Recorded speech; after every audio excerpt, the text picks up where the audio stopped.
Good day. We're here with Sam. He's going to be the brewmaster, I believe it is. Yeah, the brewmaster of a brand new brewery that's opening up in 2012, Sawdust City Brewing. First, where is it going to be? It's going to be in Gravenhurst, Ontario, on the Muskoka Wharf, which is about 2 hours north of Toronto, right on the water. Alrighty, and how did you come up with the name? Sawdust City actually used to be the name of Gravenhurst. Way back in the day, it used to be a big logging town, and on that wharf were a number of mills, like 28 mills or something, and actually the site we're going to be on, we have to drill down into the ground to find how far the sawdust goes. It could go as far as 25 feet of just straight sawdust. So we're actually going to have to get piles reinforced to support the building on top of that sawdust. So we figured it was a good name, and it was sort of pioneering and, you know, that adventurous spirit.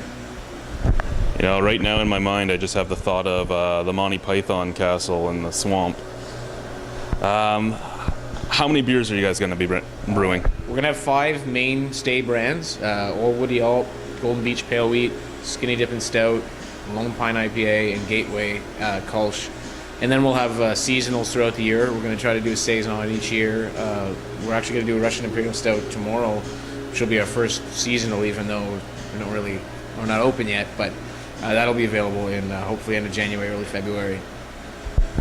Alrighty. Are you going to be bottles or just draft? At the moment, we're about 95% draft. We do some bottles just for, we actually have one bar in Toronto that carries other bottles, the Stout Bar in Toronto.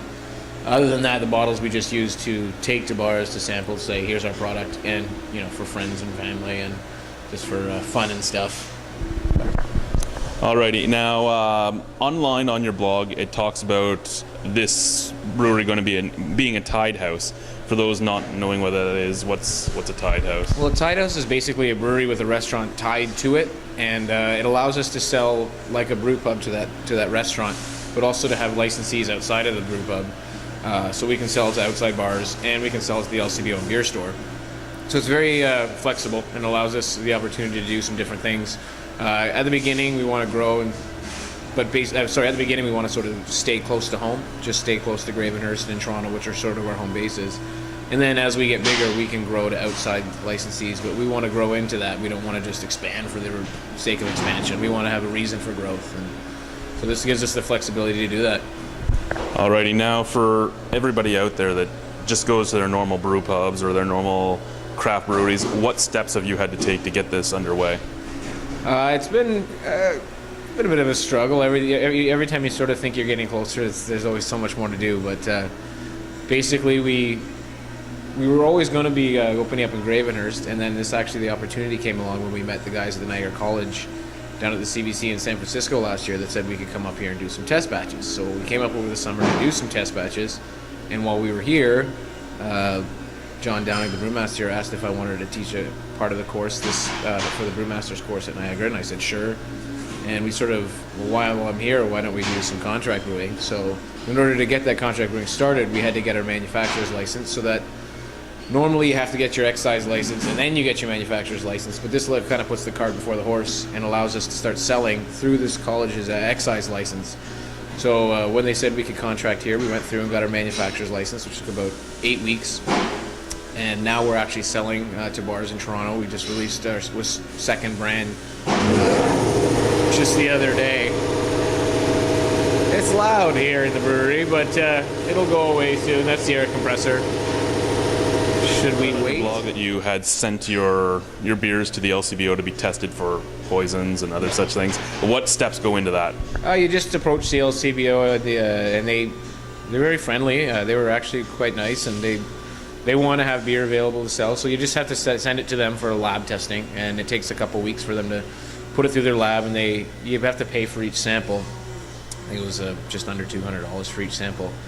And they run a lab analysis on a number of different chemicals that might be in the beer. They just make sure that it's not poisonous. And then you can also pay to get your alcohol tested, and they do some label approval. We didn't get that done at this time because we don't really need label approval because we're not going into LCBO or beer store right now. But they checked all everything out, and it was fine. But they were very accommodating, and it only took about a week. It was really quite easy. Now, do their tests have anything to do with getting a manufacturer's license or anything else? Yeah, in order to get the final manufacturer's license, you have to get written approval from the LCBO. Then you take that back to the AGCO, and then they say, okay, good, now you're good to go. And so there's a bit of bureaucratic red tape that you got to deal with, but as long as you dot your T's and cross your I's, you're good. See, lots and lots and lots of paperwork. That's what everybody tells us about. Any words for anybody that wants to get into the industry? Just be prepared that it's not quite as romantic as it seems at the beginning, but the last week has been pretty rough because I've been trying to I'm also the delivery guy and the sales guy, and I'm making it. So there's a lot of running around going on, and I think maybe right now I'm a little overwhelmed, but I'm sure I'll look back on it like this was an exciting time to be doing all this stuff, and it is a bit of hard work, but it will pay off in the end, and I'm glad to be doing what I want to be doing, so there's nothing wrong with that. And I would say, just keep your head up and keep your chin up, because sometimes it's going to seem really hard, but it's all worth it in the end, and it's a very fun industry. It's a lot of really nice people, and a lot of fun things go on in beer, so as long as you have the right attitude, you'll be fine. Alrighty. I have noticed on your blog as well that you've been to a lot of festivals and cask nights and everything else. How has that been for you? Have you enjoyed it? Oh, it's fantastic. That's the best part of it. That's why I got into the beer industry. It's because of all the people that are there and all the friends that you meet and the people you talk to. Really passionate people that not necessarily just brewers, but people who like craft beer, and talking to them and the enthusiasm that they have is sort of what drives us. And it's also sort of a family thing. My brother runs a lot of festivals, so helping him out, and he's on the other side of the brewing business. He runs a bar and runs different events, and to help him out and see what he does, and that's exciting as well. And of course, then there's everybody else's beer, which is always nice. Trying different beers you can't get normally, which is fantastic. And I always like to try other people's beer because you get really bored of drinking your own after a while. And now lastly, we're not looking for an exact number, but I know a lot of people that talk about opening up their own brewery and everything else. Ballpark number, what's the startup cost? It depends on what you're really going for. We're going for more of the brew pub is going to be, because it's going to be more of a high end, and we had to buy the land and we're starting building a whole building. Obviously our startup's much greater. We're trying to make a really nice environment, and you can go, bare bones and start a little small plant for a couple $100,000, or you can, sort of blow the doors off it and try to go for some grandiose thing, which will cost you a little bit more.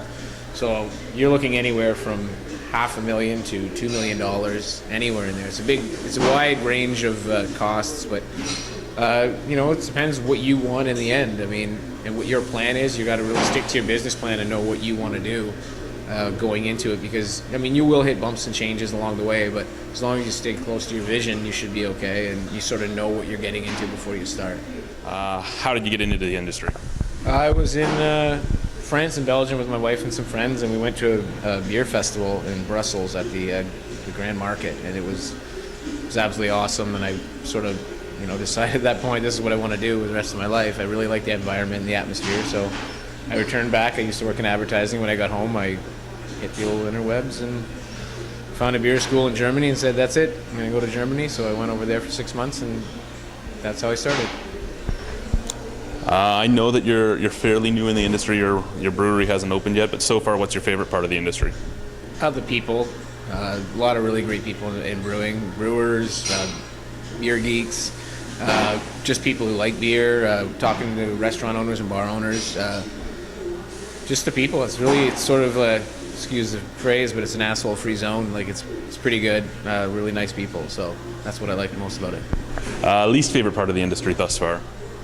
I don't like deliveries at all. Kegs are heavy, especially 50-liter kegs, but it's a necessary evil. You got to do it. That's it. Everything else, there's good days, bad days, but delivering's not my favorite part. Favorite style of beer? I gotta go stout. I'm a big stout guy. As they say, once you go black. Least favorite style? I don't really care for like cream ales or the golden ales. I think they're just. I think we've graduated beyond that. There's nothing wrong with having an easygoing beer, but I think Ontario's kind of gets stuck sometimes, and when they open up, someone brings out just a very simple style of beer that trying to appeal to the masses. Well, the masses already have big beers, so give them something exciting. Not that I don't want to knock anybody, but it's it's an exciting time to be around. So make something exciting and give people a reason to be excited. Hophead or malt maniac? I I know I said stout, but I'm pretty big hophead as well. I like me hops, and usually it's go big or go home. Bring a lot. Now, I don't know how many beers of yours you've already brewed on your test batches, but this question usually we have to twist some arms. Favorite beer from yourself? Favorite beer from another craft brewery? Favorite beer from a big guy? Favorite beer from myself? I've only done 2, and we just did the IPA. But in the test batches, I really liked how our stout turned out. It was, like I said, I like stouts. It was spot on, and I didn't change anything from the test batch to the final one, so I was happy with that. So I'll have to say our skinny dipping stout. But not saying my other little kids aren't too bad either. But other craft brewery, there's so many of them that I. Right now, last night I had some Big Dog Porter, and I had some from Neustadt. I had DCL's Conde Diablo, and I had a something else in between there. But you try different things. I don't really have any favorites because there's so many. I really enjoy what Muskoka's been doing with the Mad Tom, and their dark ale's fantastic. I worked at Mill Street for a long time, and Tank House is a pretty big go-to for me. So there's a lot of guys out there that I really appreciate what they do. So it's hard for me to say exactly. Hope that answers absolutely nothing. And from the big guys, how big is big? Like just Molson Labatt, or my hockey team's called the Greyhounds, and we drink. Our logo is of the Stock Ale logo, so we got a guy in Molson on our team, so he made these special. So I'll have to say Stock Ale just for, It's a rare one too. Can't find it everywhere. As a brewer, what's the most interesting, weirdest thing you've brewed with? We did a lot of stuff at Mill Street. We used some ginger. We used, we did orange peel and coriander. We did some big beers. But here I did a lactose brown ale with chai tea in it, where I made some chai tea and added that to a beer. That was kind of weird to deal with, but it turned out really well. I've used some anise, just the spices and stuff, trying to get out of the just the 4 main ingredients and sort of extending to some new things, but that's it. We've used some funky yeasts, I guess, but that's it. Big guys versus little guys. Process is basically the same. What are the differences, though, in brewing a macro beer with brewing a craft beer? Well, I think with the macro beer, there are really nickel and diming things to the very penny. Like, they save in ingredients and they save in process times, and where they have to save money, where their bottom line is very important for the amount of beers that they get out. Craft brewers tend to be more focused on getting really high quality, really high ingredients, and getting it out there and sort of putting their passion into it. Not saying that big brewers aren't passionate, and there's nothing wrong with what they do. Technically, it's basically perfect every time, and that's what they're going for. I mean, I think we get a bit of leeway as craft brewers that if we make a mistake, people are willing to give us a bit of, oh well, they're trying, but we're getting better and better, and I think the market is becoming much more knowledgeable, so we can't make those mistakes anymore. But I think, other than the fact that we'll try different styles and we're not making any beers at the labels, I don't know if there's not many. I mean, I know some big guys playing hockey tournaments together, and they're just as passionate about beer as we are. It's just another side of the same coin. Now, what does craft beer mean to you? Well, it just means, putting your heart into what you do. We sort of have a thing on the side of our bottles that says, born in our hearts, brewed with our hands, because these are the things that are important to us. It's sort of like, this is the motif I work in. This is what I wanted to do, and it's expression of what I like to do and what I want to portray through a beer. It's sort of like each beer we make sort of tells a story. Each one, if you read the back of our labels, they're meant something. They're from places in Bracebridge. They're from places that mean things to us. For Rob and I, as people growing up and living in Muskoka. Now, a lot of people, well, not a lot, some people know what's in the big brands, the extra water, the food coloring, rice, other adjuncts. Is there anything strange that some people wouldn't think of that would usually be put in the big guys?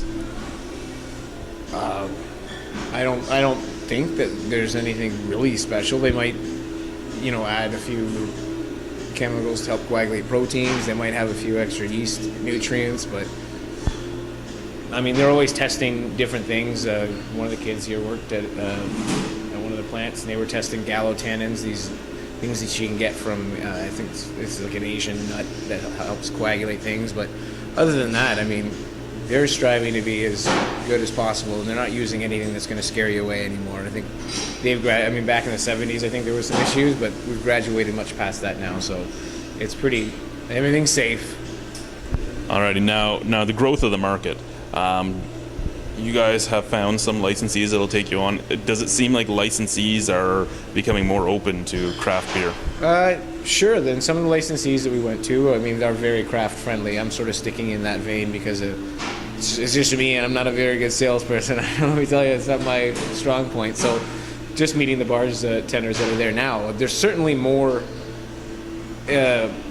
bars that do take on craft beer. That I was just talking to my friend about this yesterday. Like when we were living in Toronto 10 years ago, there was a couple spattered around, but now you can basically go on any main street in Toronto and find at least one beer bar that has an awesome tap list. These guys are willing to take us on, and they're more knowledgeable. They don't just go, well, they sort of understand what the product is. Like if you come in with a hoppy IPA, they're like, well, we already have one of those, but I know that the market wants more, so they might put you on. They know what it is. It's not just, whoa, that's weird, let's put it on. They actually understand what the different styles of beer are, and they know what their market is and what drinkers are demanding. Alrighty. Now I've talked to everybody about this, about the quasi craft brews that are out now. You got your Shock Top, your I can't even think right now. Blue Moon. Well, ones that are still craft but owned by the big companies like Granville Island and Unibrew and all that. I feel it's a quasi thing here that it's taking away some of your business, but it's also helping because it's pushing people away from the big brands. Paul from Railway City was saying it was like Pandora's box. And once they started drinking those, they'd start pulling over to the craft stuff. How do you feel about it? I feel that anything that gets people to drink something outside of a macro lager is a good thing. Variety is a good thing. If they're noticing, if the big guys take notice and say, hey, well, people want this, and they start getting in the market, it's a good thing. You know that the market's going in the right direction. And as long as, to them it is a market point, 1% might not be a huge deal. To us, that's a massive bit. So we can skim a little bit, shave a little bit off the top, keep it for ourselves. It's a very big thing for craft beer, and as long as the trend keeps going that way, there's nothing wrong with it. As long as we can reap the benefits and find a positive in it, that's all that really matters. Now, craft breweries were growing pretty slowly for the last little while. It's been, 27 years, 28 years, something like that since, actually it's been more than that, but since the Brick opened.